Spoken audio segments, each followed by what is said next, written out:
Black Friday, the collective culmination of unhealthy materialism, capitalism's zenith, and the subsequent derision of fellow man. What have we become as a species? Don't think, don't ask questions, only consume, consume, consume. In the midst of the maelstrom of avarice, one man. Bought a bunch of books earlier in the month so that I could stay home today. Do you guys want to see them? Hi everybody, Jake here. Hope you had a great Thanksgiving. Without further ado, let's get right to it. Earlier this week, I put the kids to bed, went for a walk, and it was cold, and so I got to recycle books, and I thought maybe I should go warm up for a minute. And so I bought just a quick handful right here, and these weren't dollar racks. Since I was walking, I didn't stop at the dollar rack because I didn't feel like carrying a bag, a bag of books back with me. But the first thing I got was The Parasaurians by Robert Wells, and yeah, isn't that awesome? I just reviewed a book by Robert Wells, Candle in the Sun. I absolutely loved it. And in that book, video, I mentioned wanting this book because it's essentially what's the Westworld, not the movie, but the Michael Crichton Westworld meets Jurassic Park. There's these big game hunters that pay to go and hunt these robot dinosaurs, but they either malfunction or start attacking the people, and it's hunt, and the hunter becomes a hunted. It looks awesome. The problem is, I want to read it really, really bad, but I don't. I don't double up on authors since I've already read a book by Robert Wells. I'm not going to review another one. But I really want to read and I really want to talk about it if it's good. So if there's anybody out there that wants to do, any booktuber or anybody on YouTube that wants to do a buddy read with this, let me know, and I am 100% down. Yeah, that was like $5, but I mean I couldn't say no. I was just talking about it. Next, I have 3 by Edmund Cooper, and Edmund Cooper is one of my favorite authors. At least the books I read this year. The first is his first book, Deadly Image, by Edmund Cooper, and this is I want to say this is a Ballantine. Yeah, it's a Ballantine book. Looks like I got Powers cover here. This was $3, and this, as I said, after this one, I'm like, okay, I have all of his novels but one. Or so I thought. And then I saw Voices in the Dark by Edmund Cooper. This is a digit book. This was $4. And this is one of a collection of his short stories. And I was like, oh, I totally forgot about his short stories. Oh, well, I'll start collecting those too. And then I saw The Venom of Argus by Edmund Cooper. And I said, wait a minute, who wrote this? This isn't one of his books. And then I remembered he had a pen name. His pen name was Richard Avery, and this is book 4 of Richard Avery's The Expendable series. So now I got more to read, or more to buy, and this is a coronet book. Anyway, I really enjoyed Edmund Cooper. I don't know if anything other than Seahorse in the Sky is good. That's only one of his books that I've read, but I loved it so much that he's one of those authors now that when I see his books, I buy them. Next up is Ninja Master 1. Vengeance is his. This is by Wade Barker. This is a Men of Action book. This is not a science fiction, but this is what we are reading next for the Elusive Exclusive Book Society. And I cannot remember what date it is, so I'm going to put it right here. There's the date. Look at it. See it? That's the date and the time. And that's going to be over on the Book Graveyards channel. He loves these absolutely preposterous men's adventures. This one looks like a lot of fun. Japan taught him the world's deadliest art. Now, vengeance is his. So it's going to be a lot of fun. Be sure to tune in for that. Pick this up if you can and read along with us. But if not, you'll still probably have a good time. All right, that's what I got on that walk. The next up, there's another used bookstore. It's actually a thrift store in Denton, Texas. And we talk about recycled books quite a bit. I mean, Joseph over at Joseph Reads Books just did a whole video on it. I've seen him there before. And it's kind of becoming a booktube mecca, someone was saying recently. And so, yeah, it's an incredible, incredible bookstore. But there's a little secret, and that is Ruth's Room. It's a thrift store. It's just this tiny little hole-in-the-wall thrift store. But it has a massive book selection and a really, really good book selection. And I keep that. That's kind of been my secret here, and I keep it pretty cleaned out. But I went there recently and found a few more books, and these are fantasy, sword and sorcery style. So, because like I say, I keep the sci-fi picked pretty clean. But I wanted them. I couldn't say no. This is Brak the Barbarian by John Jakes, and this is looks like a paperback library. The cover is pretty funny. That Brak, poor Brak has his he's kind of got some side cheek showing, but I mean, he doesn't care. Look at him, he's a barbarian. The thing is, I I might have had this before. Oh, it's number 2 in the series, or I might have had a Brak. The next one is Thongor at the End of Time by Lin Carter. And the thing is, I'm pretty sure I've bought this before, and I think I gave it to Tim. I think I pawned all my sword and sorcery, sword and sandal off over to Tim at a Secret Fire Books. It's got a Jones cover. The cover is actually really cool. But as I said, I went there, I went to Ruth's room, and I felt like buying something. I saw it and it was $1, and I was like, well, I mean, are you not going to get this if it's $1? Come on. So maybe I already have it. Edgar Rice Burroughs, The Mucker. Good gosh, look at this guy. Oh, what an animal. This is an ace. The Mucker. It's a Frazetta cover. Yeah, it's a Frazetta. This guy looks so mad. He's kidnapping this woman, looks like, and he's got the belliest of bell bottoms. Look at those bell bottoms. Obviously, this is an intense, intimidating fellow, this Mucker, but man, when you got those groovy pants, kind of takes it down a bit. And next is Amazons. This is a Daw book. Oh, get into focus there, buddy. Amazons. And this is actually pretty cool. It's a collection of short stories, high adventure in the heroic fantasy by Andre Norton, C.J. Cherry, Elizabeth Lynn, Joanna Russ, Tanith Lee, and many more. It's female sword and sorcery, written by females. I was like, that's awesome, right? And so this might be fun. Amazon's the back. Amazons. And I did get one sci-fi at Ruth's room, and it is Too Many Magicians by Randall Garrett. Too Many Magicians. Oh yeah, Randall Garrett. I was right. Oh, my dog hairs on it. Gosh. Earth is not as we know it. Sorcerers rule the world run by laws of magic, a blend of espionage, murder, and magic. Fun. This is a Curtis book. Yeah, I don't think I have anything by Randall Garrett. If I do, maybe just one or two things. And it's got a guy passing through a keyhole.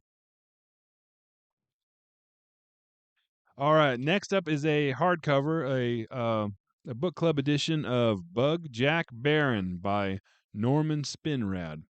Now, I ordered this online because I'm doing a buddy read with Ira over at SF Words of Wonder. He's going through all of the science fiction masterworks. At least I think that's what it's called. I have it written down somewhere.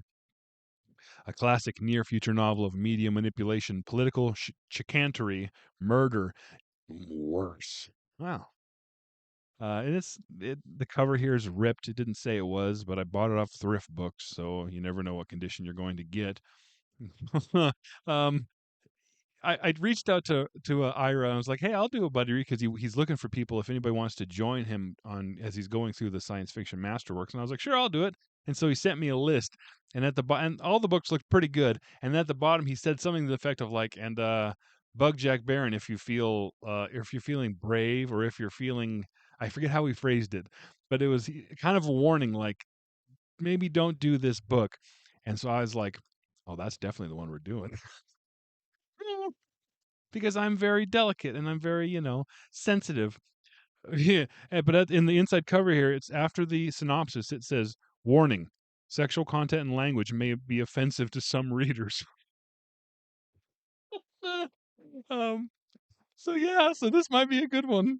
So tune into that. I'm not sure when we'll be filming that, but I've never read anything by Norman Spinrad, so I was excited to. I've never read this, and I got the hardcover of this book club edition because this was one of the only editions that you can show on YouTube.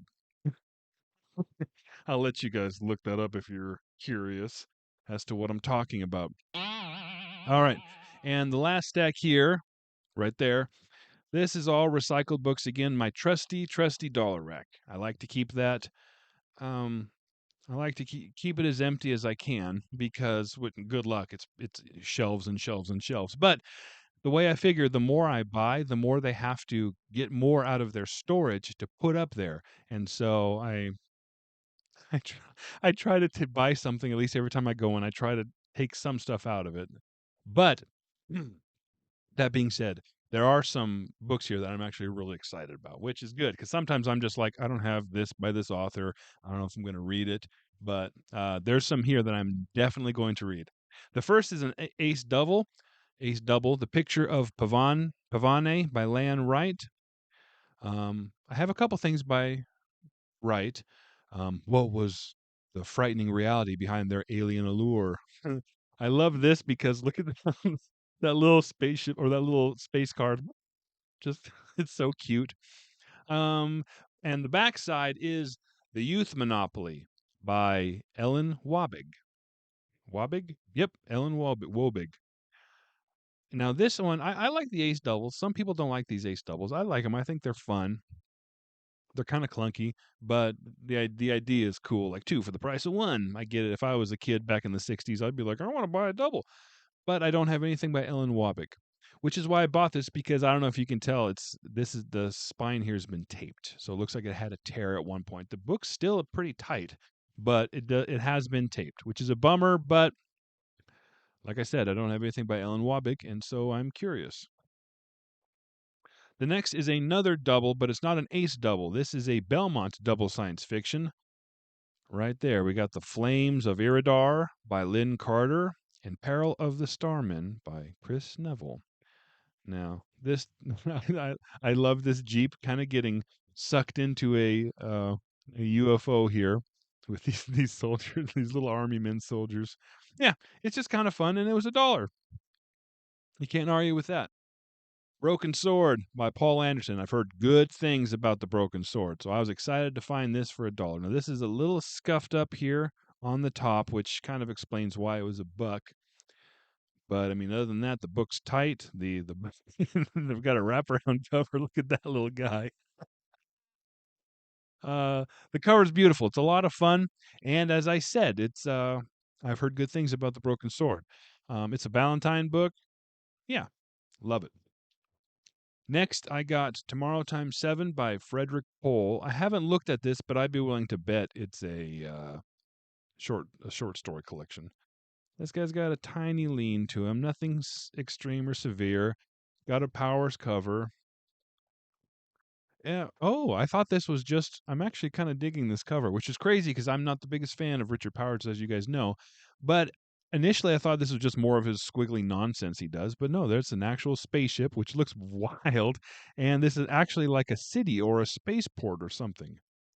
Of course, we still got crazy, wild lines going everywhere because he just can't help himself. But no, let's be fair. Good job, Powers. Okay, this is a Ballantine book. Okay, Andre Norton, Quest Crosstime. Now, I already had Quest Crosstime, and I knew that I already had it, but this was the cover I wanted because this is the cover with this guy sticking a gun in the. Oh, it's out of focus here. This is a cover of the guy in a spaceship, poking his head out of a spaceship, sticking a gun in the open mouth of a giant turtle attacking a spaceship. Yeah, good job, Andre. No, she didn't write it or paint this obviously, but look at that. Oh, that turtle has a collar? Does it have a collar? Maybe. But yeah, he's either feeding it. No, he's not feeding it. He's sticking a gun in this turtle's mouth. ah. Plus, the spaceship looks like a barbell. I love it. I love the cover. Even though I already bought it, like I said, I mean, what would you rather have? Come on. This guy might go in a giveaway at some point. All right, get this. Danger Planet by Brett Sterling. Danger Planet. We got a looks like a Jones cover. Jeffrey Jones, is it? Oh, it doesn't say here. I'll have to find that out. Um, this is super duper cool. I'm really really excited about this one. I don't have anything by Brett Sterling, and on the cover it says, "Introducing Captain Future, one strong man battling the galaxies of evil." The whole galaxies, huh? Danger Planet. 1 million years back in the swirling, shrouded past, evil ultra beings ruled the planet Roo. Roo. Suddenly, unbelievably, They are alive again, threatening the universe with total destruction. Only one man dares challenge the evil ones. He's Captain Future, intergalactic agent of justice, whose identity is top secret, whose strength is ultimate. He sets out alone to stop the deathless menace creeping ever closer. Plus, look how thin this is. We got a pretty good lean, which means some kid had this in his pocket quite a bit. This is a popular library. You better believe 2025, you're going to be seeing this really quickly. This guy's going in the review stack. Captain Future. IG Green has given us Time, Beyond Face, Beyond Wiener. This guy he's missing a lot of stuff. Yeah, he's missing a bunch here. This is a Belmont science fiction. There's time, and beyond that, there's a rift in time, a strange new world where people never age. But if you didn't have a face or other things, would you want to live forever?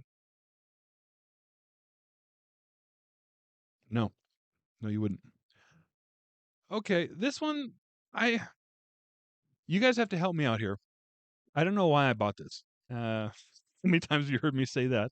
It's the Ozark Fantasy Trilogy. Have you guys heard of that before? The Ozark? I'd never heard of it.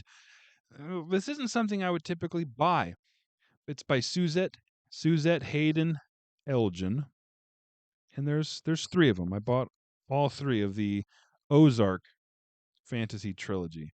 I don't even know why I bought this. I'm not crazy into fantasy either anyways, but I mean I saw the whole trilogy here just looking at me, so I was like, for $1 each. The funny thing is, the next time I went in, I saw a hardcover omnibus of all three of them, which a way better cover, and that was $3 for the hardcover.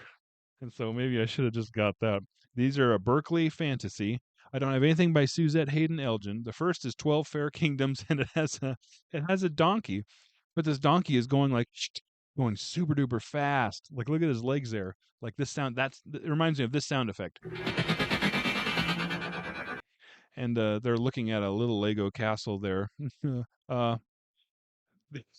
the second one, we see more of those skittering little horses or donkeys.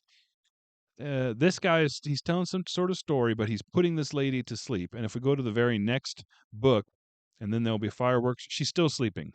His story has put her to sleep so soundly that even these crystal fireworks are not waking her up. I don't know. In all honesty, the real reason why I bought this is because of this guy right there. That's it. I'm a simple man. If you've got a fuzzy, weird alien on your cover, I'll buy it. So I don't know. Let me know if those are good. Part of me kind of doubts it. The next is an ace book, David Grinnell, Across Time. Now, this is for sure a Jones cover. Across Time. I don't know that I have anything by David Grinnell, so I was excited about that. I got this one kind of made me laugh as well because the way this guy is like spinning around and his face, I'll zoom in here so you can see his face. It's like he's looking at this building like, who designed that?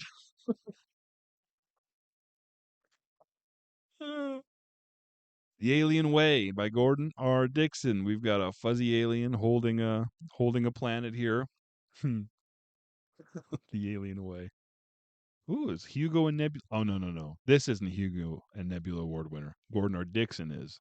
This is a science fiction novel by this guy. Bantam, stop it. You're trying to tease us here. Unearthly Neighbors by Chad Oliver. I read Winds of Time by Chad Oliver and really, really enjoyed it, and found out in my research that he's a Texas boy. He lived fairly close. He's dead now, but he lived fairly close to me. And I had just well, I'll tell that. I was going to tell a story, but I'll save that for I'm talking about Chad Oliver in a upcoming video here in a week or two, so you'll see it then. I'll talk about Chad Oliver, but yeah, I enjoyed him a lot. Cool guy. This one says inferior men or super apes. He needed 8 light years to reach these naked people and their history of mankind to understand their culture. Then in the back it says an anthropologist's dream. The thing is, Chad Oliver was an anthropologist. He taught anthropology at a local college when he was alive. Yeah, I was excited about that. I like Oliver. The Jewels of Elswhen by Ted White. The Jewels of Elswhen. Oh, let me read you guys this back cover. You're riding home from work on the subway. There's a jolt, and you fall against your neighbor. You discover he's a mannequin. You investigate. The entire train is filled with mannequins. Are there no humans in this world? You approach a door, but there's only opaque blackness on the other side. You are wary. You put only one arm through. It disappears completely. You're curious. You must find out what lies beyond. Huh. We got a guy here he is strutting. Look at that. You try walking like that, you'll throw your back out. And this lady cannot handle the way he's. Wait, where'd her other arm go? I guess maybe it's directly behind. Oh, you got tired of drawing arms, didn't you? Anyway, I'm making fun, but I actually like that cover, The Jewels of Elswhen. The title is kind of stupid, but the cover's fun. Ben Bova brings us The Weather Makers. The Weather Makers. This is a New American Library. Or no, Signet. Excuse me, Signet. Same company. Podwell. It's a Podwell cover, Jerome Podwell, and I love it. This cover is fantastic. It's so unique and bizarre. Yeah, this cover is great. Good job, Podwell. I enjoy Podwell. Sometimes he can get a little sloppy and a little messy, not clear, but this one is just beautiful. And the Weathermaker said, "Let there be lightning." Get it? Huh. Thanks, Ben. Cabu. Cabu by John Roberts Russell. Now, I don't have anything by John Roberts Russell. Yeah. This is a pocketbook. It's in really good shape. It has some scuffing here, but honestly, what this is my last live stream I was doing. My son came in and brought me a cup of coffee, and he went here and spilled it, and so it got all over a bunch of books. And looks like I failed to clean it off this one. I was like, "What are you doing?" And I beat him. I didn't beat him. uh, Cabu, only human. George Pidgeot was only human, a frail history professor with just a few months to live. He dreamed of having the power of a Caesar, the genius of a Napoleon, and the ruthless cunning of a Hitler. Have you guys had a professor like that? Then one day he awoke from a deep sleep to find himself in a dark, primitive world of Cabu, where he was the only human, and he was going to be the highest form of life. At first, he was terrified of the huge lizard-like beasts that stalked him on the vast plains, or of the hairy subhuman creatures who made him one of their own. But then his memory of human history took hold, and he plotted to make his dream of world dominion come true. Cabu. A fantastic journey to a world where men become gods. Well, it looks like a journey from where men become hairy ape men. I don't know about that, you guys. And the last one is Henry Kuttner, who's awesome. The Well of the Worlds. Focus, focus. The Well of the Worlds. This is an ace, and this is the shorter ace pocket size, or the stumpy ones, which I really, really like. And this cover is awesome. This is pulpy pulp and great. It's got a bunch of people running from these giant green conehead monsters with flaming whips. If you were a superpower threatening the universe, or if you were these space monsters, would you purposefully wear clothing that gives you an atomic wedgie? And then imagining having to reach up and every time you try and whip the sad little humans, the wedgie gets worse and worse.